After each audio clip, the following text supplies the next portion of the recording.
Ito ay isa sa mga nakikita nating nagiging problema natin dito, Your Honor, Mr. President. Now, all of this, ang pagkakaalam nga namin, ang may-ari nito ay sila Mrs. Diskaya. Ano? And Mrs. Diskaya is here. So, pwede po bang, Mrs. Diskaya, pwede po bang ibalita nyo sa amin, ikwento nyo sa amin yung mga napanood namin sa inyo sa television na sinasabi ninyo.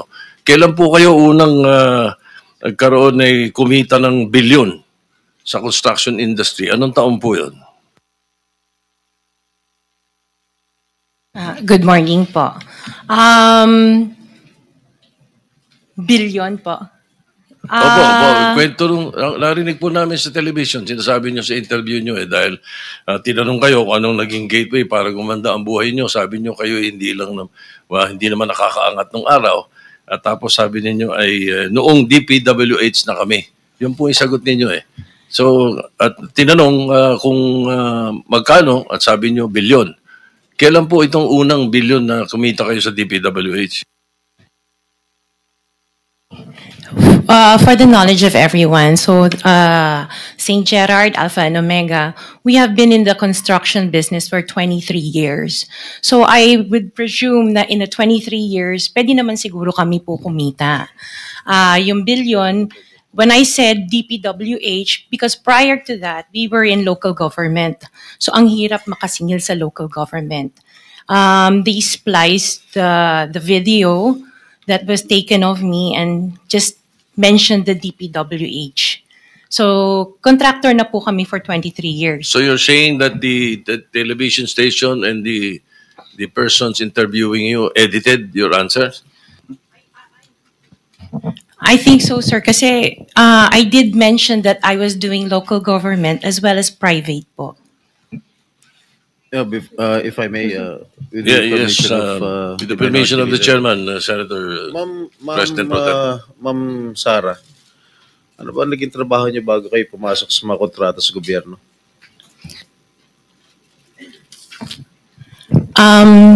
My father was a contractor before. Kontrata rin pero siya? yes po, Kontrata for rin sa LGU po. LGU, and then ako I work sa ibang bansa. Yun po. Anong work mo sa ibang bansa? I was a dental receptionist and an orthodontic nurse. So you are a doctor? Nurse? No po. Yung asawa mo, ano trabaho? He works sa isang development corporation, and him and his brother were parang private contractors sa subdivision namin. Paano kayo? How were you enticed to join the mga kontrata sa TPWH? Who influenced you? Wala naman po. Nakita namin on PhilJeps na may mga projects na pwede palang mag-join. So we joined the bidding na we know that we were qualified for. All right, Mr. Chair, I would like to reserve all my questions if my turn comes already. Thank you, Mr. Chairman, to continue. Senator, Mr. Chairman. Mr. Chairman, okay, with the permission of the Minority Leader. So, the Minority Leader. Ma'am, very clear man yun sa video na sinabi mo. Kung kailan kayo kumita ng malaki, sabi mo, noong nag-DPWH na kami. Ngayon, gusto mong i-attribute yung wealth ninyo going back noon pa sa tatay mo, noong nagsimula kayo ganon. Pero very clear, the video won't lie. Sinabi mo, noong nag-DPWH na kami. Yes po. So, kailan ba kayo nag-DPWH?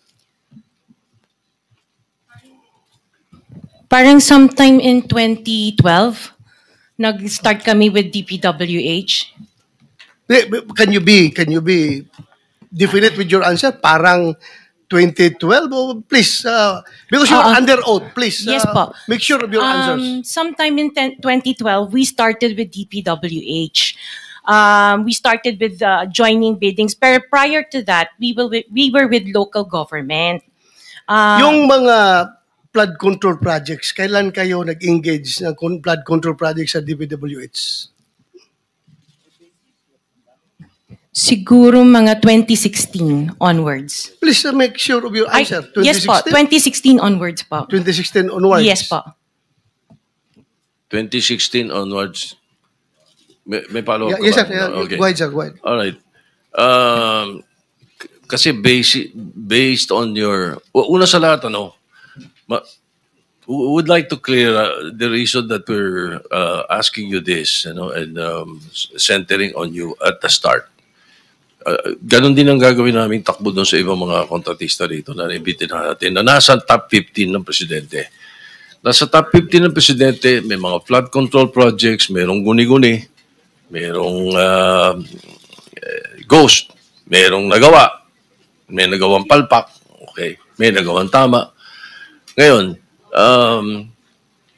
tapos marinig namin yung kwento sa television na tungkol doon sa sinasabi nyo na napakarami ninyong kinita at ika nga sa DPWH to 2016 kayo nag-umpisa sa DPWH.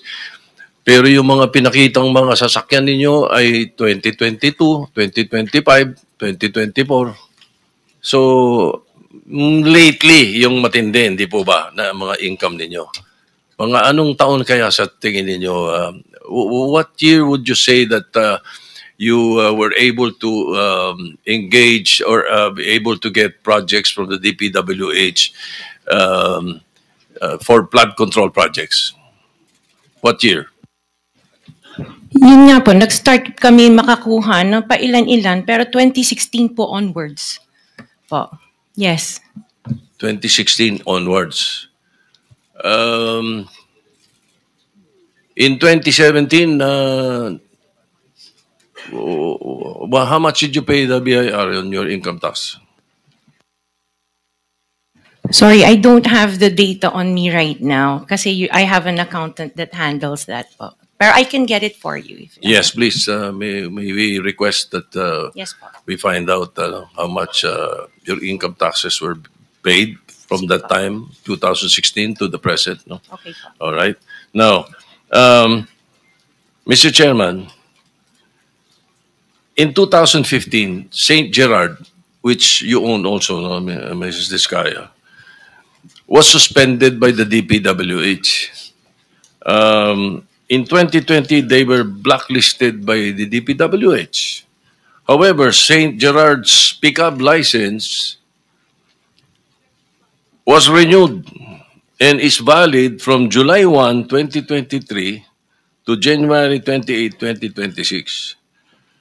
For St. Timothy, which you also own, it was found out by the President that the 2023 Bulacan River project amounting to 96.4 million was deemed completed even in more than 200 meters of revetment were not built.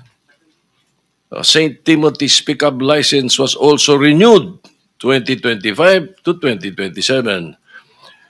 So, Engineer Takay, what is the basis for the renewal despite the issues in their previous projects? Sir, Mr. Chair.